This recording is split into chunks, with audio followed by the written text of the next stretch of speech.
खबर की ओर। और खबर जयपुर से बता रहे हैं, जहां वर्ष 2026 में आयोजित राजस्थान बायोटेक कॉन्क्लेव 2026 ने राज्य को राष्ट्रीय जैव प्रौद्योगिकी मानचित्र पर नई पहचान दिलाई है। इस भव्य आयोजन का संचालन doctor B Lal institute of biotechnology और AIC बनस्थली विद्यापीठ ने किया है, जबकि इसे biotechnology industry research assistance council और department of science and technology Rajasthan का समर्थन मिला है।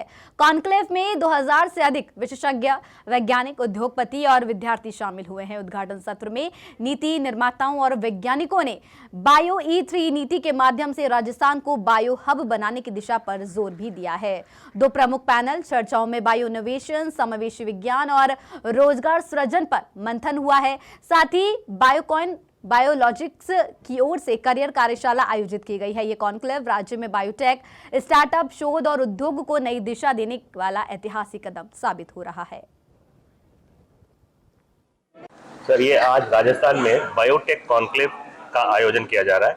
तो ये doctor B Lal institute of biotechnology के साथ अपना जो गवर्नमेंट ऑफ राजस्थान का साइंस एंड टेक्नोलॉजी डिपार्टमेंट का स्टेट इनोवेशन काउंसिल है, हम दोनों मिलकर के एक कॉन्क्लेव का आयोजन आज 25 को RAC में कर रहे हैं। तो इस कॉन्क्लेव में मोर देन 50 पार्टिसिपेंट्स है आउटसाइड दी स्टेट। हमारा यहाँ पर भी मतलब राजस्थान के अंदर से भी कुछ पार्टिसिपेंट्स हैं। ये अपना अपना डिस्प्लेज लगा रखे हैं। तो उसके साथ साथ एक्सपर्ट्स है, पैनलिस्ट्स है, वो सब मतलब बायरैक से आए हुए हैं, DST गवर्नमेंट ऑफ इंडिया से आए हुए हैं, कुछ एक्सपर्ट्स इंडस्ट्री से भी आए हुए हैं। तो इनके साथ हमारा जो है पैनल डिस्कशंस भी होगा, स्टूडेंट्स के साथ इंटरेक्शंस भी होगा। ये एक फर्स्ट इनिशिएटिव है राजस्थान में जो बायो E3 के अंदर, जो बायो E3 एक नया टर्मिनोलॉजी है, गवर्नमेंट ऑफ इंडिया ने टेकअप किया है।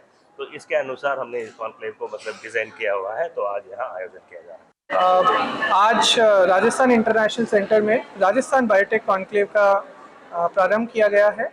ये कॉन्क्लेव सभी academicians, research scientist, startups, innovators और साथ में स्टूडेंट्स को एक ही प्लेटफॉर्म पे ला रहा है। बायोटेक्नोलॉजी एक बहुत ही अहम कड़ी है आत्मनिर्भर भारत बनने के लिए। 2047 का हमारा सपना है और इस कड़ी में राजस्थान अपने आप को आगे अग्रसर कर रहा है। भारत की बायो इकोनॉमी 2030 में $300 मिलियन की होगी और इसमें 10,000 स्टार्टअप्स का योगदान है। इसमें एक बायो E3 पॉलिसी का इनॉग्रेशन किया गया है, जिसमें biotechnology for economy, for employment and for environment इस पे चर्चा हुई है। आगे आने वाले पैनल डिस्कशंस रहेंगे जिसमें हम लोग इसी थीम पे और ज़्यादा चर्चा करेंगे। हमारे एक्सपर्ट्स सेंट्रल गवर्नमेंट से, department of science and technology. Rajasthan के धौलपुर में ACB ने एक बड़ी कार्रवाई करते हुए एक भ्रष्ट सरकारी कर्मचारी को रंगे हाथों दबोचा है। ACB की टीम ने पटवारी वीरेंद्र शर्मा को 50,000 रुपए की रिश्वत लेते हुए धर दबोचा। आरोपी पटवारी ने परिवादी से नामांतरण खोलने के एवज में इस मोटी रकम की मांग की थी। यह पूरी कार्रवाई DIG डॉक्टर रामेश्वर सिंह के सुपरविजन में DSP ज्ञानचंद मीणा और उनकी टीम की ओर से की गई है। फिलहाल ACB की टीम भ्रष्टाचार अधिनियम के तहत मामला दर्ज कर आगे की पूछताछ में जुटी है।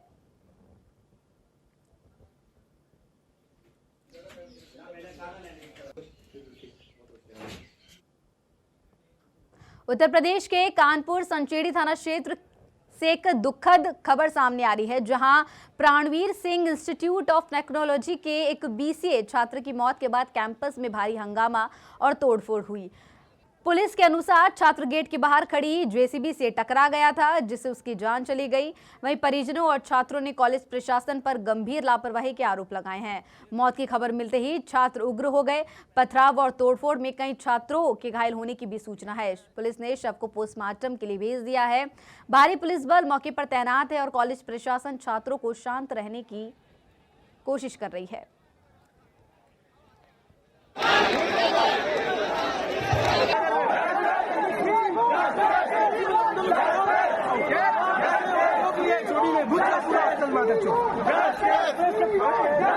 ये देखिए,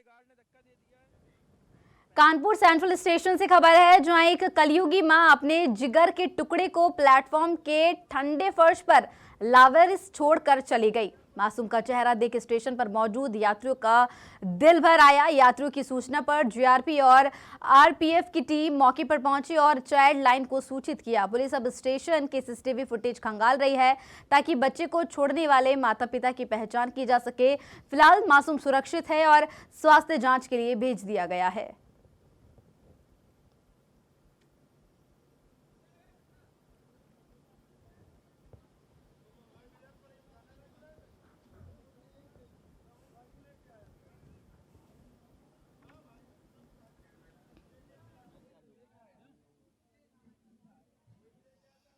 उत्तर प्रदेश के कानपुर से खबर, जहां वाराणसी से नई दिल्ली जा रही वंदे भारत एक्सप्रेस तकनीकी खराबी के कारण पिछले कई घंटे से ठप पड़ी है। ट्रेन की ब्रेक जाम होने की वजह से इसे कानपुर सेंट्रल के प्लेटफॉर्म नंबर 1 पर खड़ा करना पड़ा।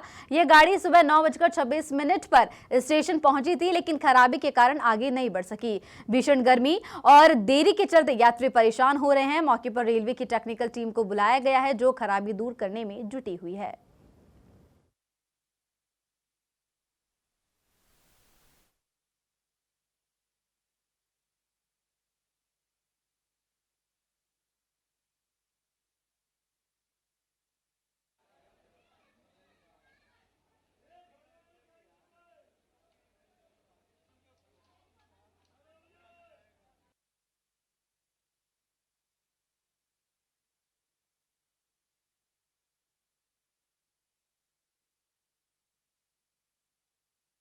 खबर कुरुक्षेत्र से है, जहां कला परिषद के भरत मुनि रंगशाला के सभागार में सूचना जनसंपर्क एवं भाषा विभाग की तरफ से आयोजित 5 दिवसीय सांग महोत्सव 2026 के तीसरे दिन आज के कार्यक्रम में सूचना जनसंपर्क और भाषा विभाग में अतिरिक्त निदेशक गजेंद्र फोगाट ने मुख्य रूप से शिरकत की। बता दें कि सूचना जनसंपर्क और भाषा विभाग में अतिरिक्त निदेशक गजेंद्र फोगाट ने कहा कि प्रदेश की सांग जैसी सांस्कृतिक धरोहर को सहेजने के लिए सरकार की तरफ से सांग महोत्सव का अनोखा मंच दिया गया है। इस मंच पर प्रदेश भर से करीब 25 सांग के ग्रुप के कलाकारों ने युवा पीढ़ी के समक्ष सांग जैसी विधा को अनोखे अंदाज में प्रस्तुत किया। ये कलाकार ही सांग जैसी विधा को सुरक्षित करने का काम कर रहे हैं।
और बड़ी खबर आपको बता रहे हैं खाटू श्याम मंदिर से, जहां खाटू श्याम जी में शक्ति का दुरुपयोग होता नजर आया। जी हां, पुलिस ने अपनी शक्ति का दुरुपयोग किया। बता दें कि लक्खी मेला चल रहा है, इस दौरान पुलिस की तरफ से उनकी शक्तियों का दुरुपयोग करते हुए एक वीडियो सामने आया, जहां मंदिर कमेटी व्यवस्था में सहयोग दे रही है, लेकिन पुलिस की मनमानी चल रही है। एक तरफ बाबा पार्किंग लक्तादार होटल के पास पुलिस की मनमानी देखने को मिली, जहां पुलिस प्रशासन के जवान वीआईपी दर्शन करा रहे हैं। बता दें कि जहां लक्खी मेला चल रहा है, वीआईपी दर्शन के लिए बिल्कुल मना कर दिया गया है, तो वहीं पुलिस प्रशासन कहीं ना कहीं वीआईपी दर्शन वहां पे करवा रहा है। मंदिर कमेटी और जिला प्रशासन ने वीआईपी दर्शनों पर रोक लगा रखी है, लेकिन पुलिस के जवान जो है वहां पर कुछ लोगों को चोरी चुपके से वीआईपी दर्शन के लिए भेज रहे हैं। मंदिर कमेटी माने नियम कायदे और पुलिस प्रशासन के जो है उनके फायदे उठाए जा रहे हैं। बता दें कि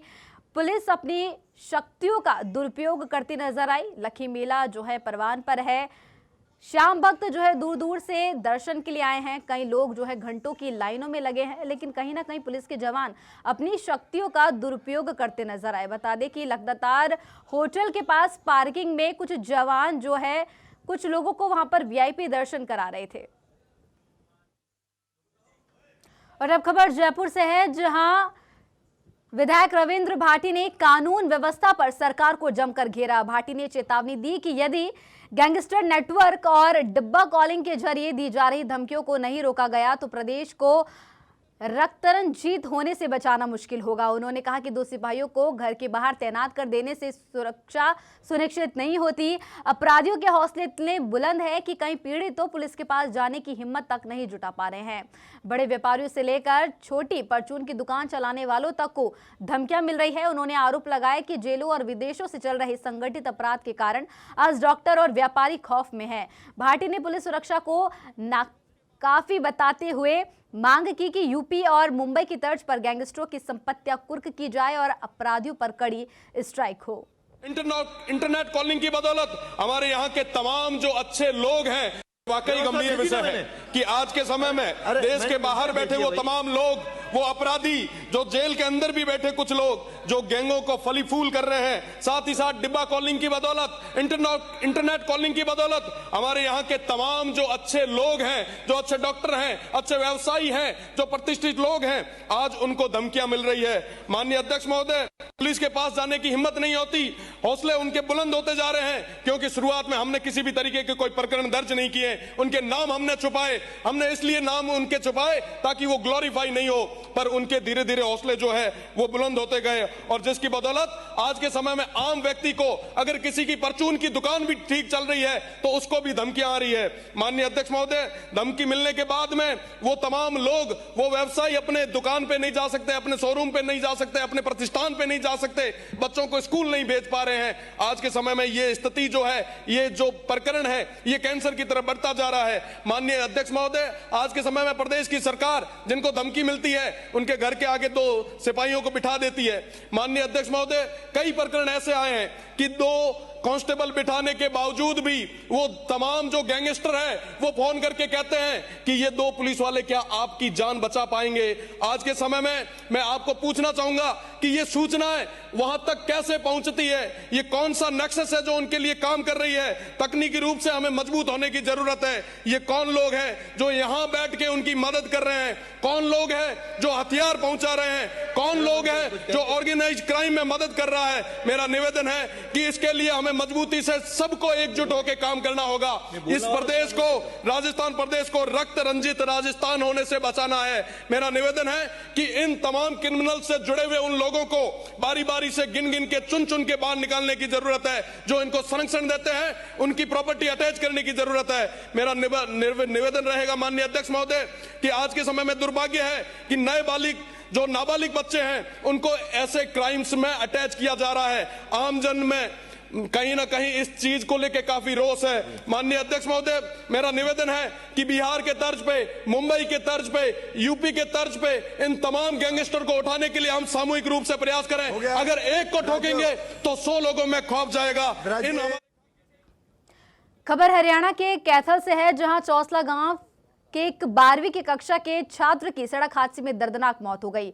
मृतक छात्र की पहचान रोहित के रूप में हुई है। बताया जा रहा है कि रोहित आज होने वाली परीक्षा के लिए रोल नंबर लेकर अपने गांव लौट रहा था। जानकारी में आपको बता दें कि रास्ते में उसकी मोटरसाइकिल अचानक असंतुलित हो गई और सड़क किनारे बनी पुलिया से टकरा गई। हादसे में रोहित गंभीर रूप से घायल हो गया। उसे तुरंत उपचार के लिए अस्पताल ले जाया गया, जहां इलाज के दौरान उसकी मौत हो गई। जिस छात्र को आज परीक्षा में कलम पकड़नी थी वह इस समय इस दुनिया को अलविदा कह गया। घटना से परिवार और गांव में शोक की लहर है। पुलिस ने शव का पोस्टमार्टम करवाकर शव परिजनों को सौंप दिया है।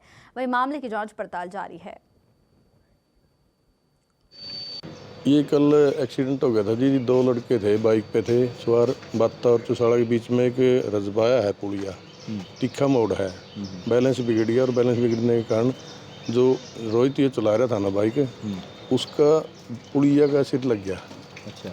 ये तो मौका पर हो गया था जी डेथ। दूसरा लड़का बरसीन के खेत में चला गया, उसका बचाव है जी। उसका चोटें तो हैं लेकिन वो बचाव है उसका।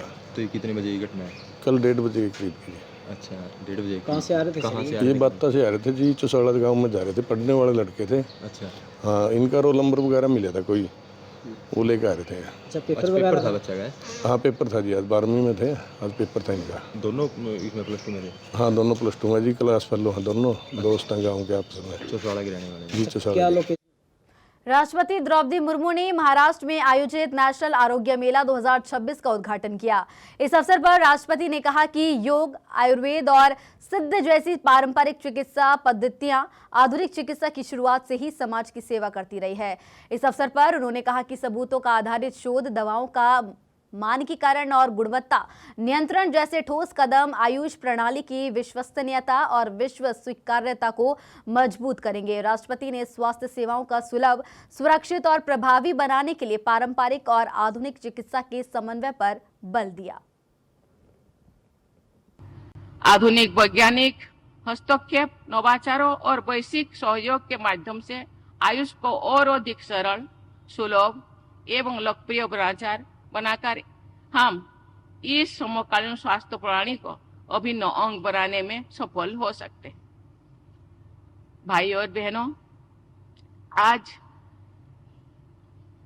मंत्री महोदय ने मैं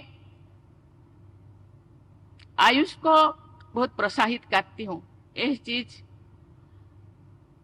हम लोग के सामने रखे। मैं केवल प्रोत्साहित नहीं करती, मैं आयुर्वेद से जीती हूँ। मैं आयुर्वेद पद्धति से ही पैदा हुई हूँ, बड़ी हुई हूँ, आज भी उससे ही जीती हूँ। मैं जहाँ जन्म हुई, जहाँ बड़ी पली बड़ी, प्रकृति के गद में। हम प्रकृति के कहा जाता है ये जो खाद्य वस्त्र। और अब शिक्षा विभाग से जुड़ी बड़ी खबर सामने आ रही है, जहां कक्षा 8 की एनसीईआरटी की एसएसटी की नई पाठ्य पुस्तक में न्यायपालिका में भ्रष्टाचार से जुड़ा एक हिस्सा हटाए जाने पर विवाद खड़ा हो गया है। अब इस सामग्री को हटाने का निर्णय लिया गया है। सरकारी सूत्रों के मुताबिक बुधवार को बताया गया कि बच्चों की किताबों में से इस प्रकार की सामग्री शामिल करना उचित नहीं था और विद्यार्थियों के लिए प्रेरणादायक और सकारात्मक विषयों को प्राथमिकता दी जानी चाहिए थी। सूत्रों के मुताबिक पूर्व मुख्य न्यायाधीश BR गवई के बयान को बुक में लिया जाना भी सही नहीं माना गया। इस मुद्दे पर वर्तमान मुख्य न्यायाधीश की नाराजगी की भी जानकारी सामने आई है। मामला तब और गंभीर हो गया जब सुप्रीम कोर्ट ने इस विषय पर चिंता जताई। अदालत ने कहा कि इस मामले से न्यायपालिका के सदस्य, विशेषकर हाई कोर्ट के न्यायाधीश भी सकते में हैं।